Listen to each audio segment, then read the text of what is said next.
अवधूत चिंतन श्री गुरुदेव दत्त श्री स्वामी समर्थ. माझ्या चॅनलमध्ये तुमचं सगळ्यांचं मनापासून खूप खूप स्वागत, आभार. तुमच्या सगळ्या चांगल्या इच्छा पूर्ण करू अशा आपल्या गुरुचरणी वंदन करून आजच्या व्हिडिओला सुरू करूया. चला तर मग यावर्षी अमावस्या आहे. वैशाख अमावस्याला शनी जयंती साजरी केली जाते. पंचांगानुसार वैशाख अमावस्याला तिथीनुसार 6 जून 2024 रोजी आपल्याला शनी जयंती व शनी अमावस्या असे पण आपण म्हणतो. तिथीनुसार 5 जून 2024 रोजी सायंकाळी 7:54 अमावस्या प्रारंभ होत आहे. तर 6 जून 2024 रोजी सायंकाळी 6:07 अमावस्या समाप्ती होत आहे. तर आपल्याला 6 जूनचीच आपल्याला अमावस्या धरायची आहे आणि 6 जूनलाच आपल्याला अमावस्या तिथी धरून शनी जयंती साजरी करायची आहे. बघा, आपल्या मागे खूप काही साडेसाती आहे. खूप शनीच्या साडेसातीचा त्रास आहे. तो त्रास कमी करण्यासाठी मी आज काही विशेष सेवा आणि उपाय सांगणार आहे. हे उपाय केल्याने आपल्या जीवनातली साडेसाती कमी होते. काही शनी जयंतीच्या दिवशी आपल्याला काही वस्तू दान केल्याने सुद्धा आपली शनीची साडेसाती कमी होते. ज्योतिषशास्त्रानुसार नवग्रहामधला विशेष महत्त्व म्हणजे या शनी ग्रहाला खूप प्रभावशाली ग्रह मानले जातात आणि शनी देवाचा दर्जा प्राप्त आहे. ते धार्मिक मान्यतेनुसार शनीला न्यायदेवता सुद्धा म्हटले जाते. शनिदेव हे व्यक्तीला त्यांच्या कर्मानुसार फळ देतो. अशाच पंचांगानुसार शनिदेवाची 6 जून रोजी जयंती साजरी केली जाणार आहे. मान्यतेनुसार शनिदेवाला प्रसन्न करण्यासाठी शनी जयंती तिथी खूप शुभ मानली जाते. आपल्याला जर शनीचा प्रभाव आपल्यावरती असेल तर आपल्याला शनी जयंतीच्या दिवशी आपला शनी प्रभाव करण्यासाठी खूप महत्त्वाचा मानला जातो. या दिवशी शनिदेवाची विधिवत पूजा केल्याने आपल्याला हे व्रत कथेचे वाचन किंवा श्रवण केल्याने सुद्धा आपल्या जीवनातले संकट दूर होतात आणि ज्या व्यक्तीला सुख समृद्धी प्राप्त होते. चला तर जाणून घेऊया शनी जयंतीच्या दिवशी शुभ मुहूर्त आणि कथा काय आहे. शनी जयंती तिथी आणि मुहूर्त. यावर्षी वैशाख अमावस्याला शनी जयंती साजरी होणार आहे. पंचांगानुसार मी तुम्हाला सांगितलेलंच आहे. आणि शनी जयंतीची पौराणिक कथा आपण आज थोडं श्रवण करूया.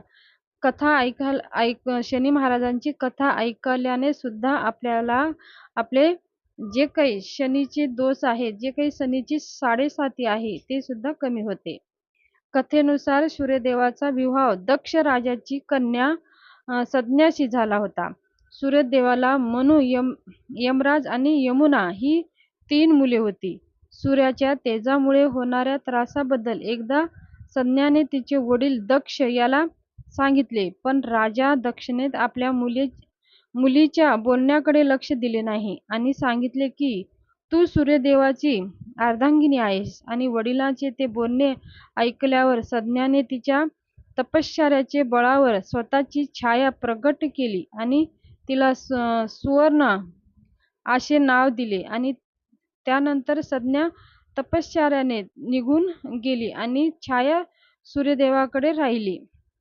आणि कालांतराने सूर्यदेवांनी पत्नी संज्ञाच्या छायेने शनिदेवाला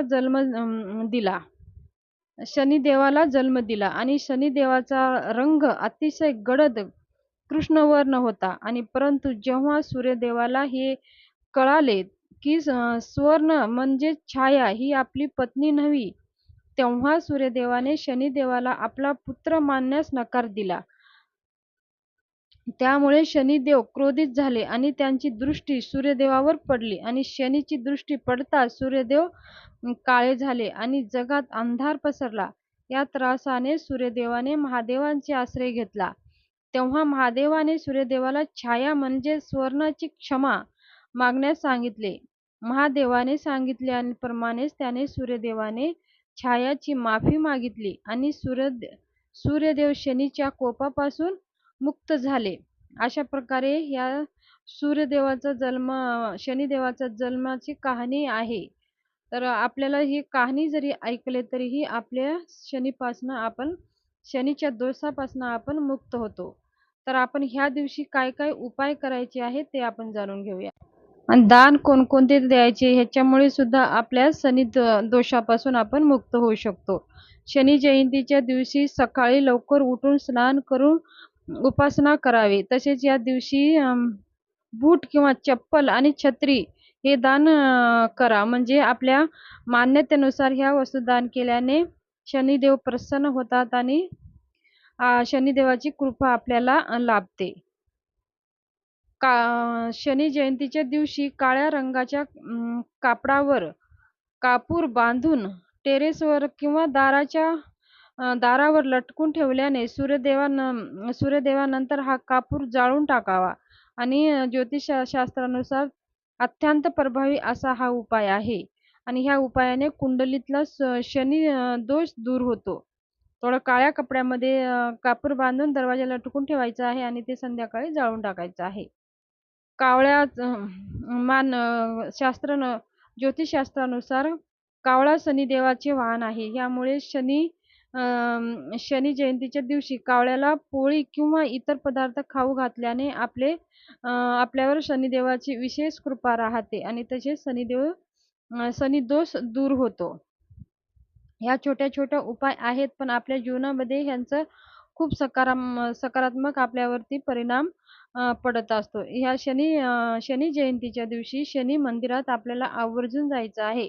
शनी महाराजाची विधिवत पूजा आपल्याला करायची आहे.